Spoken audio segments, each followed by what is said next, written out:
പിന്നെ എന്തുണ്ട് വിശേഷങ്ങൾ? പുതിയൊരു വീഡിയോയിലേക്ക് എല്ലാവർക്കും ആർദ്രമായ സ്വാഗതം. നാളെ ഖലീഫ റിലീഫാണ്. പൃഥ്വിരാജിൻ്റെ ലാലേട്ടൻ കാമിയോ ആയിട്ടെത്തുന്ന മമ്പറക്കൽ അഹമ്മദ് അലി എന്ന് പറയുന്ന കഥാപാത്രമായിട്ടെത്തുന്ന ചിത്രം റിലീഫാണ്. അപ്പോൾ നാളെ 9 മണിക്കലത്തെ ടിക്കറ്റ് എല്ലാം ഫില്ലായിട്ടുണ്ട്. നാളെ 9 മണിക്കാണ് ചിത്രം തുടങ്ങുന്നത്. പലയിടത്തും ഷോകളുടെ എണ്ണം ഒത്തിരി കൂട്ടിയിട്ടുണ്ട്. ഭയങ്കര ഹൈപ്പിൽ തന്നെയാണ് ചിത്രം ഇറങ്ങാൻ പോകുന്നത്. അത് ഹൈപ്പ് സ്വാഭാവികമായിട്ട് ഉണ്ടാകുമല്ലോ. കാരണം ലാലേട്ടൻ്റെ കാമിയോ എന്ന് കേൾക്കുമ്പോൾ തന്നെ അത് ഹൈപ്പ് കൂടും. പിന്നെ ചിത്രത്തിൻ്റെ ഗതിവിഗതികൾ തീരുമാനിക്കുന്നത് എന്ന് പറയുന്നത് നാളത്തെ ചിത്രം ഇറങ്ങിയതിന് ശേഷമുള്ള റിവ്യൂ കണ്ടതിന് ശേഷമാണ്. അത് പോസിറ്റീവ് ആണെങ്കിൽ നിശ്ചയമായിട്ട് ഇതൊരു 100, 200, 300 ഒക്കെ കടക്കാനുള്ള സാധ്യതയുണ്ട്. കാരണം അത്ര ഹൈപ്പിൽ നിൽക്കുന്ന ഒരു ചിത്രമാണ്. ഹൈപ്പിന് അനുസരിച്ച് പ്രീഫെയിൽ കിട്ടിയോ എന്നുള്ളതും നമുക്ക് സംശയമാണ്. എന്നാലും നമ്മൾ വൈകുന്നേരം ഈ വീഡിയോ ചെയ്യുമ്പം ഏകദേശം കേരള പ്രീഫെയിൽ 3 കോടി പിന്നിടുന്നു എന്നുള്ള വാർത്തയാണ് വരുന്നത്. കേരള കളക്ഷൻ 3 കോടി പിന്നിടുകയാണെങ്കിൽ എനിക്ക് തോന്നുന്നു രാത്രി കൊണ്ട് ഏകദേശം 3.5-4 കോടി റേഞ്ചിനടുത്ത് എത്താനുള്ള സാധ്യതയുണ്ട് പ്രീഫെയിൽ. അങ്ങനെയെങ്കിൽ കേരള കളക്ഷൻ പോസിറ്റീവ് കിട്ടുകയാണെങ്കിൽ കേരള കളക്ഷൻ എത്രയെന്ന് നിൽക്കും? ഏകദേശം ഒരു 4 കോടിയും കൂടെ പ്രതീക്ഷിക്കാമെന്ന് തോന്നുന്നു. ഹൈപ്പ് അത്രമേൽ വലുതാണ്. പിന്നെ നമ്മൾ ഒരു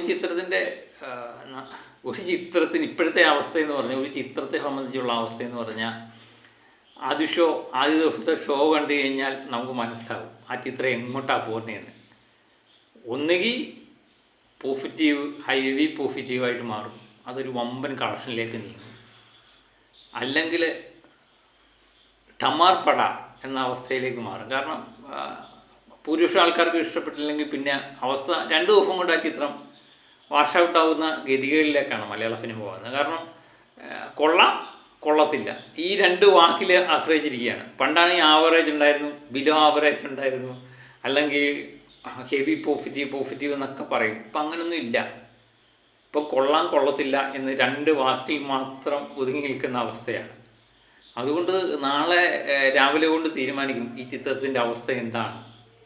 പിന്നെ എന്നെ സംബന്ധിച്ച് ഏറ്റവും വലിയ ഒരു പ്രത്യേകത എന്ന് പറയുന്നത് ലാലേട്ടൻ്റെ ഓണച്ചിത്രം എന്നുള്ളതാണ് എൻ്റെ ഏറ്റവും വലിയ പ്രത്യേകത. അത് പ്രത്യേകിച്ച് മമ്പറക്കൽ അഹമ്മദ് അലി എന്ന് പറയുന്ന ലാലേട്ടൻ്റെ കഥാപാത്രം എങ്ങനെയാകും എന്നറിയാനുള്ള ഒരു താല്പര്യം തന്നെയാണ് എനിക്ക്.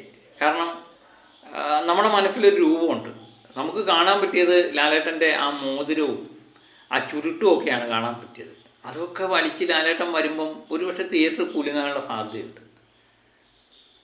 ഇൻ്റർവ്യൂവിൽ കഴിഞ്ഞ് ലാസ്റ്റായിരിക്കും ലാലേട്ടൻ്റെ കഥാപാത്രത്തെ അവതരിപ്പിക്കുന്നു എന്ന് എനിക്ക് തോന്നുന്നത്. കാരണം 2ാം ഭാഗത്തിൽ ലാലേട്ടൻ്റെ കഥാപാത്രമാണ് മുഖ്യ കഥാപാത്രമായിട്ട് വരുന്നത്. അപ്പോൾ അതിൻ്റെ എൻട്രി ആയിട്ടായിരിക്കാം ഒരുപക്ഷെ മമ്പറക്കൽ അഹമ്മദ് അലി എന്ന ലാലേട്ടൻ്റെ കഥാപാത്രത്തെ വൈശാഖ് അവതരിപ്പിക്കാൻ പോകുന്നത് എന്ന് തോന്നുന്നു.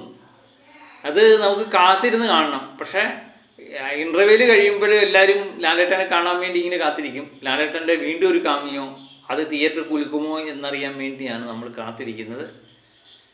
ഏതായാലും വൈശാഖ് എന്ന സംവിധായകൻ എന്ന് പറയുന്ന പുലിമുരുകൻ, വൈശാഖ് എന്ന് കേൾക്കുമ്പോൾ തന്നെ പുലിമുരുകൻ ഓർമ്മ വരും. മലയാളത്തിലെ ആദ്യത്തെ 100 കോടി നിരത്തുന്ന പുലിമുരുകൻ, അത് സംവിധാനം ചെയ്ത വൈശാഖ് കുറഞ്ഞൊന്നും പ്രതീക്ഷിക്കുന്നില്ല. കാരണം അടിക്കടി ഇടിക്കിടി, അതുപോലെ സെൻറ്റിമെൻറ്റ്സ്. മലയാള സിനിമ എന്ന് പറയുന്നത് നല്ല കഥയായിട്ടൊന്നും കാര്യമില്ല.